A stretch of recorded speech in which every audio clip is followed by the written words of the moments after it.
Hi guys, good morning. It is Thursday and I want to go over your assignments for this week. So here's Thursday, you're going to do writing again, and I'm going to teach you in this writing lesson right here how you can add a little bit more to a chapter. And yesterday we talked about that, how to add more to your chapters to make it longer and stronger and more interesting. And today I'm going to teach you how to add a little story in order to help your reader picture information.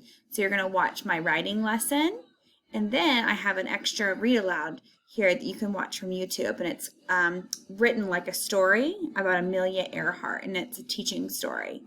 So here is an example of how I added a little story into this chapter, this book that I started. This is different than my video. So first, watch the video, and then you can read this. So my example book is about what things to do outside.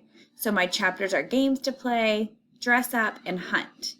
And then here's my chapter 2. So I'm going to read it to you, and then I want you to notice the little story that I added about, like, a story means like a memory. Are you tired of playing tag outside? Well, you can pretend to be different people. You could pretend to be so this is what I did. I added a list here to make it more interesting. You could pretend to be a mailman, construction worker, gardener, princess. Just find some dress-up clothes and get into character. So now here's where I added a little story, a little memory. When I was bored at home and didn't know what to do, I found some blue clothes in my mom's old bag. Then I got some paper and markers. I cut the paper into rectangles and wrote notes and drew pictures on the pages. On the other side, I wrote my neighbor's name and my name and my neighbor's name. Then I became a mailman. I delivered mail to all of my neighbors. So this is a teaching chapter about playing dress up, but then I added a little memory, not a crazy long memory. We don't want a long story. We just want a little memory, and that makes your book a little bit more interesting. So make sure you watch my video to see another example of how to do that. In math today, you're going to watch this video here about another strategy of how to solve 3-digit addition word problems. And then after the video, you might need to watch it twice. That might be a good idea.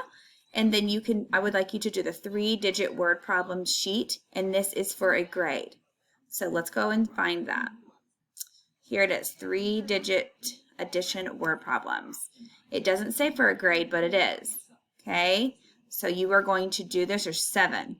Okay, you're going to do this sheet, and you're going to send it to Miss Strickland. Don't send it to me because I'm not grading that. Miss Strickland's grading that. So send the 3-digit addition word problems for a grade to Miss Strickland. And then in science today, you're going to continue learning about life cycles. So you're going to watch this frog life cycle video, okay? And then you can do this frog life cycle interactive game on the internet. And here are a list of like extra stuff for frog life cycles, which might be fun for you. Or maybe you guys could do it over the weekend just for something to do if you get a little bored or want some extra things to do. That's all for today, guys. I hope you guys have a wonderful Thursday. It's beautiful outside. And take your time on that math and send it to Miss Strickland when you get done, okay? All right, see you guys later.